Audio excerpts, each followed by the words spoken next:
Salam sejahtera bagi kita semua. Assalamualaikum warahmatullahi wabarakatuh. Shalom, Om Swastiastu, Namo Buddhaya, salam kebajikan. Halo kawan-kawan, jadi hari ini kami dari kelompok 9.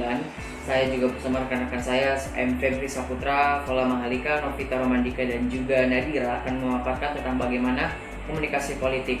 Komunikasi politik ini yang akan kami paparkan akan meliputi tentang bagaimana perkembangan media, kemudian media di negara maju, demokrasi baru, dan juga negara otoriter, juga materi opini publik.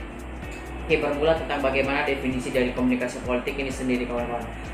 Jika kita berbicara untuk mendefinisikannya, kita akan memilah antara apa itu sebenarnya komunikasi dan apa itu politik. Oke, apa itu komunikasi? Komunikasi itu seperti kawan-kawan tahu, itu mungkin lebih ke arah bagaimana proses penyampaian informasi ataupun pesan antara dua orang ataupun lebih. Kemudian apa itu politik? Hans J. Morgenthau pernah berkata bahwa politik itu adalah cara ataupun pertarungan untuk mendapatkan kekuasaan ataupun kepentingan.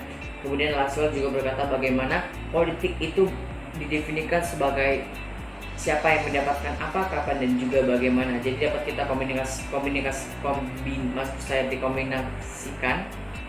Apa itu komunikasi politik? Komunikasi politik itu merupakan bagaimana suatu proses penyampaian pesan atau informasi dari pengirim kepada penerima, di mana hal komunikasi politik ini menyangkut power atau kekuatan, authority, public life, government, state, conflict, policy, decisions making, distributions, and allocations. Jadi komunikasi politik ini adalah bidang dari ilmu komunikasi sendiri yang nanti bertautan atau berkaitan dengan yang namanya ilmu politik. Oke, setelah definisi kita akan langsung saja ke bagaimana model komunikasi politik ini. Model komunikasi politik itu seperti yang ada di gambar di samping, itu model komunikasi politik linear, model dari linear. Model ini menggambarkan arah linear komunikasi dari sumber, pesan, dan penerima. Oke, kemudian setelah berbicara tentang model, kemudian siapa gitu komunikator politik ini? Komunikator politik itu dapat dilihat dari siapa saja aktor-aktor politik, yaitu politisi, profesional, aktivis, tokoh masyarakat, elit birokrasi, dan juga penyambung lidah. Dan berbicara tentang bagaimana pendahuluan, kita selangsung saja ke perkembangan media komunikasi politik. Pengaruh-pengaruhnya itu dapat kita lihat dari bagaimana berawal dari ilmuwan politik di abad ke-20 yang mulai melihat politik sebagai suatu kompetisi ataupun persaingan. Kemudian selanjutnya setelah adanya sebuah kompetisi atau persaingan, pendekatan antara persaingan kepentingan itu muncullah kemudian parameter untuk bagaimana kampanye pemilihan umum dapat kita kategorikan sebagai salah satu contoh. Kemudian pengaruh besar yang selanjutnya, pengaruh besar yang ketiga adalah pengembangan ilmu komunikasi politik datang dari riset-riset komunikasi massa yang mewariskan pada bidang komunikasi politik kata-kata, dampak, dan juga pengaruh. Oke, berbicara tentang bagaimana perkembangannya, kita bisa lihat masa-masa sekarang, era teknologi informasi. Teknologi komunikasi ini juga merupakan sebuah perangkat keras di era ini dalam sebuah struktur yang mengandung nilai-nilai sosial yang memungkinkan setiap individu mengumpulkan, memproses, dan bertukar informasi dengan individu lain. Dan dari definisi tersebut dapat kita kategorikan bahwa teknologi komunikasi ini mempunyai beberapa karakteristik, di mana yang pertama itu teknologi komunikasi berkaitan dengan perangkat keras yang tadi. Kemudian yang kedua, teknologi komunikasi muncul dalam suatu struktur ekonomi, sosial, dan juga politik. Kemudian yang ketiga, teknologi komunikasi membawa nilai-nilai tertentu dari tiga bidang yang sebelumnya saya ucapkan, yaitu ekonomi, sosial, dan juga politik. Kemudian yang keempat adalah teknologi komunikasi berhubungan dengan perangkat keras di bidang komunikasi itu sendiri, dan dapat kita simpulkan bagaimana sebuah teknologi memainkan sebuah peran penting dalam proses dan praktik komunikasi pada masa kini. Dan teknologi komunikasi ini yang berbasis internet sudah menjadi bagian integral dalam kehidupan manusia di segala sektor, itu termasuk politik. Oke, selanjutnya setelah pendahuluan dan juga perkembangan, kita langsung saja masuk ke materi yang pertama, bagaimana suatu media komunikasi politik itu hadir di dalam media komunikasi politik di negara-negara maju yang akan disampaikan oleh Novita Romandika. Baik, saya Novita Romandika di sini akan membahas mengenai media komunikasi politik di negara maju. Media komunikasi politik yang digunakan di negara maju adalah teori pers bebas atau libertarian teori. Teori ini menekankan pada kebebasan media, walaupun media tersebut masih terikat pada beberapa aturan, batasan, ataupun tindakan yang dilakukan oleh pemerintah. Di negara yang menganut sistem liberalisme, pers hendaknya tidak membatasi apapun isi dari media yang bersifat negatif yang dapat memberikan pengetahuan. Teori pers bebas bertujuan untuk melakukan pengawasan terhadap kinerja yang dilakukan oleh pemerintah. Dalam sistem negara demokrasi, pers cenderung dipandang sebagai pilar demokrasi yang keempat atau fourth estate. Posisinya berada setelah eksekutif, yudikatif, dan legislatif, yang gunanya sebagai kontrol terhadap pemerintah. Liberal dikenal dengan kebebasannya, namun bebas dalam pers tidak diperbolehkan untuk memfitnah, menyiarkan berita palsu atau hoax, menyiarkan tulisan cabul, ataupun bermaksud untuk menghasut pihak lain. Berbagai kecaman terhadap pemerintah, pejabat, dan partai politik tidak dapat dipidana dan melindungi publikasi yang bersifat kesalahan yang berkaitan dengan opini dan keyakinan.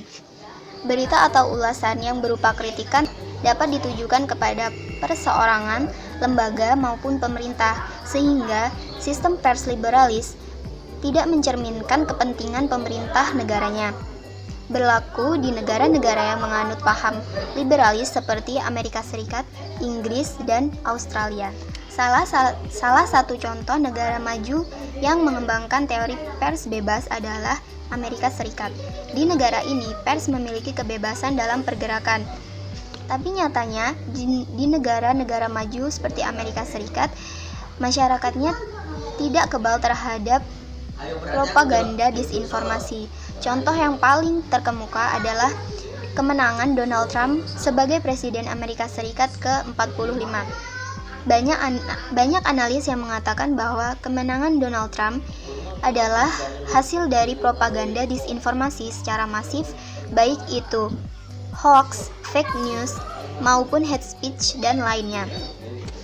Menurut Galfried dan Shearer, 62% masyarakat Amerika Serikat mendapatkan informasi maupun berita palsu tersebut melalui sosial media daripada media tradisional. Dan Facebook menjadi media utamanya. Selain itu, menurut Han Alcott dan Matthew, sebanyak 115 berita palsu telah dibuat oleh pendukung kubu Donald Trump dan telah dibagikan sebanyak 30 juta kali. Sedangkan dari kubu Hillary Clinton sebanyak 42 berita palsu dan disebarkan sebanyak 7,4 juta kali. Celakanya, banyak masyarakat yang mempercayai kebenaran informasi dari berita palsu tersebut, sehingga Hillary akhirnya tumbang dan Donald Trump keluar sebagai pemenang dan menjadi Presiden Amerika Serikat. Baik, saya Nadira. Di sini akan membahas tentang media di negara demokrasi baru. Penelitian komparatif tentang komunikasi politik di negara-negara demokrasi baru harus mencapai keseimbangan antara mempertimbangkan keragaman negara-negara ini secara memadai, sementara pada saat yang sama mengidentifikasi dimensi yang cukup abstrak untuk memungkinkan perbandingan lintas nasional yang bermakna. Sistem media di beberapa negara demokrasi mapan dan baru berbagi berbagai fitur yang dapat membenarkan perluasan model Halim dan Mancini di luar negara-negara yang menjadi dasar studi mereka. Misalnya, menunjuk pada Italianization, media di Timur Tengah Eropa yang melibatkan kombinasi komersialisasi pers yang luas dan campur tangan negara tingkat tinggi ke dalam penyiaran layanan publik. Kemiripan ini menunjukkan bahwa setidaknya demokrasi baru di Eropa Timur Tengah dapat dikelompokkan bersama dengan negara-negara Mediterania. Selain kasus-kasus khusus ini, ada juga argumen yang lebih umum yang menyiratkan konvergensi antara sistem media dari demokrasi baru dan lama. Pertama, pembuat kebijakan di negara demokrasi baru secara teratur beralih ke demokrasi yang sudah mapan untuk mencari cetak biru dan nasihat ketika mengatur ulang lembaga publik, seperti sistem pemilu dan sistem hukum. Hal yang sama berlaku untuk jurnalisme dan media. Kedua, dapat dikatakan bahwa perbedaan budaya menjadi kurang relevan karena industri media global yang didominasi oleh beberapa konglomerat internasional yang mendistribusikan produk mereka ke seluruh dunia. Ketiga, lembaga internasional seperti WTO dan EU memiliki dampak yang signifikan pada pembangunan lembaga di negara demokrasi baru. Oleh karena itu, kita dapat mengharapkan sistem media politik yang berbeda untuk muncul dalam demokrasi baru yang secara signifikan berbeda dari mitra barat mereka. Terdapat 3 dimensi yang dapat dikatakan untuk mewakili masalah utama yang harus dihadapi oleh pembuat kebijakan saat menata ulang media setelah runtuhnya rezim lama. Dimensi pertama yaitu perkembangan pasar media, menggambarkan hubungan antara media dan konteks ekonominya baik secara nasional maupun internasional. Dan dimensi kedua yaitu peran negara. Sangat penting untuk memahami situasi media dalam demokrasi baru, karena semua rezim otoritaris menggunakan media untuk tujuan mereka sendiri, dan sebagai instrumen untuk menstabilkan tatanan politik, transisi ke sistem media yang beroperasi secara independen dari negara pasti akan memicu konflik antara pemegang kekuasaan politik dan media. Dan dimensi terakhir, profesionalisasi, mengacu pada praktik jurnalistik dan persepsi diri, serta bagaimana hal ini tercermin dalam kualitas liputan politik. Struktur dan kinerja rezim baru ditentukan oleh karakteristik spesifik rezim lama dari mana rezim itu muncul. Pengelompokan pola demokratisasi yang serupa di negara-negara tetangga disebabkan oleh fakta bahwa kedekatan geografis mengarah pada kepadatan interaksi yang lebih tinggi dan akibatnya tanggapan terhadap sosial dan politik. Selanjutnya, pemaparan materi opini publik. Baiklah, saya MP Saputra. Di sini saya akan melanjutkan pemaparan materi dari rekan saya, di mana di sini saya akan bahas tentang opini publik. Jadi, secara etimologis, opini publik itu berasal dari bahasa Inggris, yaitu public opinion, atau dalam bahasa Indonesia biasa kita sebut sebagai opini publik atau pendapat umum. Di mana opini publik ini terdiri dari 2 kata, yaitu opini dan publik. Opini itu sendiri itu merupakan suatu respon yang dikonstruksi melalui interpretasi pribadi.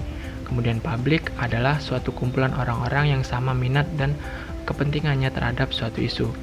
Jadi pengertian opini publik adalah suatu opini yang menyangkut isu atau kejadian yang mengandung keprihatinan atau concern publik, yang dimana ditekankan di sini adalah keprihatinan publik. Artinya suatu isu ketika disebut opini publik jika isu itu menyangkut keprihatinan publik. Selanjutnya, karakteristik opini publik. Jadi menurut Itel de Solapul tahun 1973 bahwa karakteristik opini publik itu dibedakan menjadi 3, yaitu yang pertama diekspresikan, kemudian yang kedua menyangkut kepentingan umum dan dimiliki oleh orang banyak. Kemudian opini publik dalam komunikasi politik.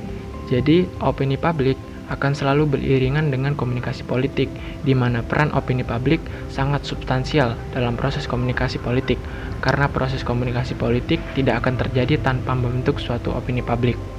Kemudian, peran opini publik dalam komunikasi politik adalah bahwa opini publik dapat mempengaruhi tingkat kekuatan para elit politik dan dapat menimbulkan kontroversi, misalnya antara pemerintah dengan masyarakat atau antara pengikut elit politik yang satu dengan yang lainnya. Kemudian saya akan menjelaskan studi kasus yang saya ambil untuk jadikan contoh, yaitu opini publik pada media sosial Twitter terkait konflik KPK dan Polri. Nah, di mana beragam opini yang dikemukakan oleh banyak publik di media sosial Twitter khususnya terkait konflik antara KPK dan Polri itu diwarnai oleh beragam polemik, pro dan kontra serta aneka ragam kritikan. Hal tersebut mengindikasikan bahwa proses demokrasi politik ini sedang berlangsung, terbangun dan berkembang di media sosial sebagai kekuatan baru dalam domain proses politik dan demokrasi. Hak dan kebebasan mengungkapkan opini atau pendapat secara tertulis melalui media sosial itu juga mengisyaratkan bahwa media sosial menjadi sarana penting bagi publik untuk terlibat dalam kegiatan demokrasi politik, atau dengan kata lain bahwa kehidupan demokrasi politik dengan hak dan kebebasan beropini atau berpendapat bagi setiap warga negara tidak lagi terbatas pada jalur dan mekanisme proses politik yang ada. Mungkin itu ya penjelasan singkat dari saya. Selanjutnya akan dijelaskan oleh rekan saya Faula Mahalika yang akan membahas tentang media di negara otoriter. Di sini saya akan menjelaskan mengenai media di negara otoriter. Sejatinya, kebebasan dan perkembangan media di negara otoriter itu sangat terbatas. Hal ini dikarenakan media, mau tidak mau, suka tidak suka, harus mengikuti arus ideologi di negara tersebut. Hal ini dapat dijelaskan melalui kacamata authoritarian theory. Teori ini menjelaskan bahwa media diawasi, dikontrol, dan dipegang oleh pemerintah. Prinsip dasar dari teori ini ialah media harus mendukung semua kebijakan pemerintah dan mengabdi kepada negara.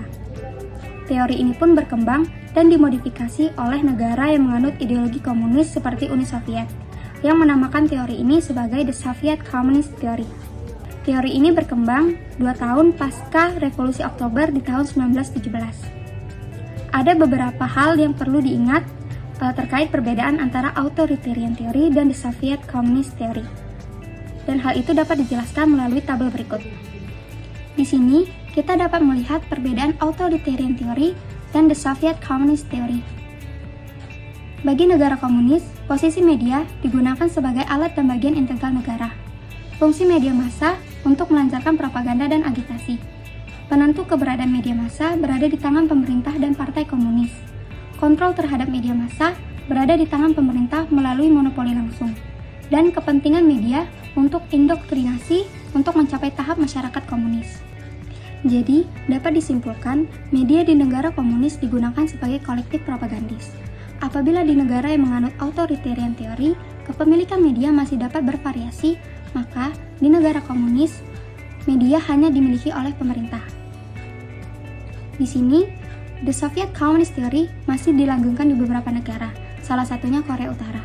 Apabila kita membahas tentang Korea Utara, maka kita tidak asing dengan betapa tertutupnya negara ini yang dipimpin oleh Kim Jong-un. Berdasarkan laman resmi dari KBS World Radio, memberitakan kelompok hak asasi manusia yang berbasis di Washington menunjuk Korea Utara sebagai negara dengan kebebasan pers terburuk di dunia. Di antara 28 negara lainnya seperti Rusia, Tiongkok, Suriah, Yaman, dan negara lainnya. Korea Utara ditunjuk dengan kebebasan pers atau kebebasan media terburuk sejak tahun 1980 di antara 195 negara dengan kategori sensor pemerintah, tindak kekerasan terhadap jurnalis, dan sebagainya. Hal ini didukung dengan data terbatasnya kebebasan penduduk Korea dalam menerima surat kabar dari orang asing, menonton televisi, dan mendengarkan siaran radio. Itu saja penjelasan mengenai komunikasi politik dari kami kelompok 9. Semoga bermanfaat dan terima kasih sudah menonton. Sampai jumpa.